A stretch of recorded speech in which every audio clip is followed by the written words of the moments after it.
Bienvenidos a la semana número 29 de Geografía. En esta semana vamos a ver solamente 2 días la secuencia número 17, ¿sí? Aprende en Casa decidió saltarnos un montón de temas, esperemos los vayamos a recuperar después, pero nos vamos a ir hasta la página 222, que se titula El índice de desarrollo humano y su expresión en el mundo y en México. El aprendizaje esperado es comparar condiciones socioeconómicas de distintos territorios del mundo mediante la interpretación del índice de desarrollo humano, que lo vamos a abreviar con IDH. Los temas son el IDH y la distribución del IDH. Los énfasis son identificar los componentes del IDH con la finalidad de contrastar la calidad de vida en diferentes lugares y entre distintas sociedades, así como reconocer la distribución del IDH en relación con la desigualdad y la distribución de la riqueza a nivel mundial. Suena bastante complejo, sin embargo, obviamente esto es un repaso. Ustedes tendrán la obligación de leer la secuencia y si tienen dudas, pues hacérmelas llegar para que yo se las pueda ir resolviendo. Para poder entender este tema, obviamente tenemos que entender sobre el desarrollo. Y es que en geografía, hasta hace algunos años, se consideraba que un país desarrollado era el país que era poderoso porque tenía dinero, porque llegaba mucho dinero o porque ellos producían distintos elementos que les generaba dinero. Y no, se dieron cuenta que realmente un país desarrollado era más allá que simplemente dinero. Incluía distintos indicadores, distintos elementos que vamos a ver a continuación, para que en conjunto le pudiera dar una calificación ya sea alta o baja a determinado país. Aquí tenemos unos ejemplos de indicadores, por ejemplo el de la salud.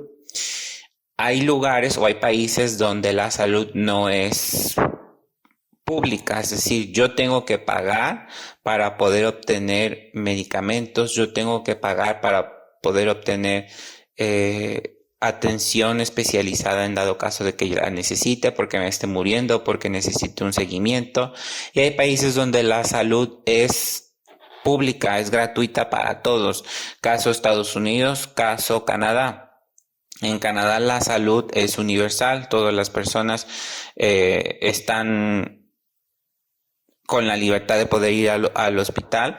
Obviamente les cobran en los impuestos la sanidad para todos, pero pues una persona que viva, por ejemplo, en la calle tiene la posibilidad de ir al hospital y lo van a atender porque la salud es para todos. Sin embargo, en Estados Unidos ustedes conocerán a sus familiares que iban allá, que pagar por ir al hospital es algo impensable, sobre todo para las personas que ganan un salario mínimo.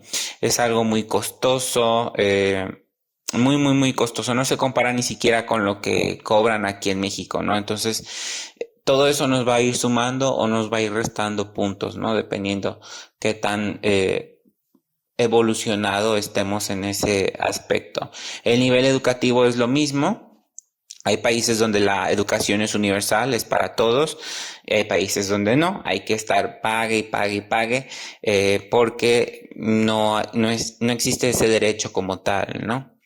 Los ingresos nacionales también, dependiendo de lo que entre o de lo que genere dinero, ¿no? Hay países que generan muchísimo dinero a raíz del petróleo, otros que generan dinero a raíz de minerales, otros que generan dinero a raíz de la industria, etcétera, etcétera, ¿no? Entonces, quien tenga más ingresos, obviamente le va a ir sumando puntos, ¿no? Quien no tenga de dónde sacar dinero, pues no podrá sumar.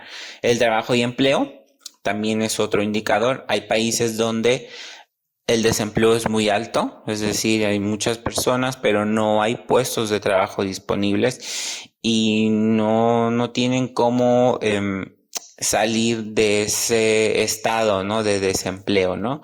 Afortunadamente, por ejemplo, aquí en México, el desempleo es muy bajo. Quien no consigue un empleo en el sector público se puede subemplear, pone su puesto, de cualquier cosa y la gente va a comprar y puede obtener ganancias de eso, ¿no? Sin embargo, hay otros países donde pues no hay empleo por ningún lado y entonces eso le va a ir restando puntos. La seguridad humana también.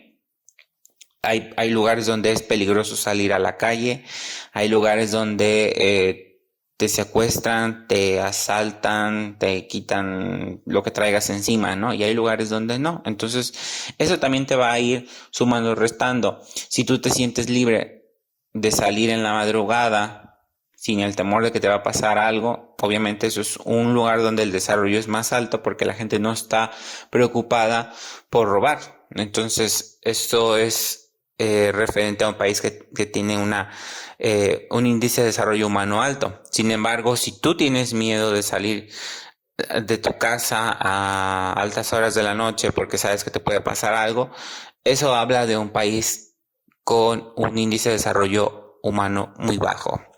La movilidad humana y de capitales tiene que ver con las cosas que ya mencionamos anteriormente. Obviamente estos desplazamientos, los tiempos que tardan las personas en moverse de un lugar a otro para llegar a su trabajo, para llegar a su casa, para ir a comprar, o sea, para muchas cosas eso también tiene que ver, ¿no? No es lo mismo vivir junto al centro a tener que desplazarte, tomar un autobús. Hay gente que tiene que tomar incluso un burro para poder salir de su comunidad, para llegar a un hospital, para llegar a la policía por reportar cualquier caso, ¿no? Entonces, todo esto nos va a ir, como les digo, sumando o restando puntos y obviamente nos determina si un país tiene un desarrollo humano alto o bajo, ¿no? Hay algunos elementos que hay que entender, que ya ustedes lo conocen, pero hay que profundizar un poco más. La esperanza de vida, que es básicamente el número de años que se espera que viva una persona en un determinado lugar. Una persona que nace en un país en guerra, su esperanza de vida tendría que ser menor, porque hay una probabilidad alta de que este niño pueda morir en un bombardeo, pueda morir a manos de un grupo guerrillero o muera porque se lo lleven antes de que cumpla la mayoría de edad a la guerra, etcétera, etcétera, ¿no? Y un niño que nace en un país donde no hay guerras, donde no hay conflictos entre bandas, no existe la delincuencia, tiene una temperatura agradable constantemente todo el año, pues obviamente su esperanza de vida va a ser más alta, ¿no? Aquí les pongo dos ejemplos de España y de Sierra Leona. En España es el país que tiene la esperanza de vida más alta hasta el 2020 con 84 años. Es decir, en promedio las personas viven 84 años, pueden vivir más o menos, dependiendo del estilo de vida que lleven o los accidentes que puedan haber tenido.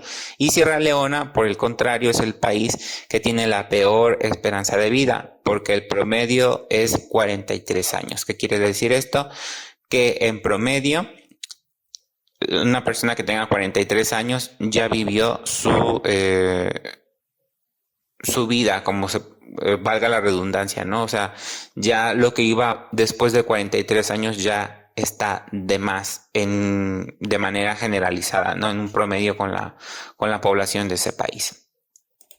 El nivel educativo, ya lo habíamos visto, contempla los años de instrucción escolar y la proporción de adultos que saben leer y escribir, es decir, el alfabetismo. Aquí les pongo otra vez dos ejemplos. Luxemburgo es uno de los países que tiene el 100% de alfabetismo, es decir, todos los adultos saben leer y saben escribir, junto con otros países también en el mundo. México no está en ese rubro, obviamente tiene arriba del 90%, pero no llega al 100%. Y en el caso contrario tenemos a un país africano que se llama Níger, donde solamente el 19% de las personas de ese país saben leer y saben escribir. ¿Qué quiere decir eso? Más o menos de cada 100 personas, 19 saben leer y saben escribir. Bueno, aquí tenemos un mapa que también viene en su libro para que ustedes tengan un panorama muy curioso de cómo se divide el IDH en el mundo. Ahí tenemos, por ejemplo, muy alto, alto, medio o bajo. Y de color gris los países que no comparten estadísticas, ¿no? Y generalmente los IDH muy altos, es decir, los países que están muy desarrollados, se concentran en las zonas norte o se concentran en las zonas sur del hemisferio, ¿no? Es algo bastante interesante. Y los países que están en la zona tropical o en la zona central, pues tienen a atender desarrollos más bajos, ¿no? Sobre todo en el continente africano o en el continente asiático. Entonces es algo bastante curioso para que lo tomen en cuenta. Vean, por ejemplo, cómo es Europa. La mayor parte del continente es muy alto, un desarrollo muy alto. Y, por ejemplo, Estados Unidos y Canadá también tienen un índice de desarrollo muy alto. Y hay países que obviamente desean vivir ahí porque la calidad de vida es mucho mejor. Si nosotros nos vamos al ejemplo en México, también va a variar dependiendo del estado donde nos encontremos. Ustedes habrán visto en las noticias, por ejemplo, que hay estados que son poco desarrollados o que son pobres. En este caso sería Guerrero, Oaxaca y Chiapas hasta el 2015, como los dice el mapa, ¿no? Porque ya es información desactualizada. Sin embargo, hay otros lugares que son muy desarrollados como Nuevo León, como Jalisco, y en este caso pues nos marca que la Ciudad de México es el estado que tiene el desarrollo muy alto en comparación con los otros estados. Si nosotros analizamos municipio por municipio, obviamente hay municipios que tienen un desarrollo completamente distinto al de otros municipios. En Veracruz tenemos municipios muy pobres, sin servicios, sin recursos, sin prácticamente nada, y la población pues vive en un umbral de pobreza muy grande, ¿no? Entonces ahí tenemos este abanico de posibilidades. A pesar de vivir en el mismo estado, hay municipios que son muy ricos, que están muy desarrollados, y hay municipios que no lo son. Y pues ya por último, la actividad es muy sencillita. Esta semana, como les digo, solamente son 2 días de geografía. ¿Qué es lo que van a hacer? En la página 222 van a realizar la actividad 1 y van a agregar, si se dan cuenta, abajo hay 3 incisos A, B y C, que son preguntas. Van a agregar una letra D, cuáles son las diferencias de estos lugares con su comunidad. Lo van a responder en su libreta y me lo entregarán hasta el próximo domingo, ¿no? Hasta antes de la noche del próximo domingo. Obviamente esto es un repaso, como les digo, y pues sí les voy a pedir que lean la secuencia. Si tienen dudas, las anotan y me las envían para que yo les vaya respondiendo todos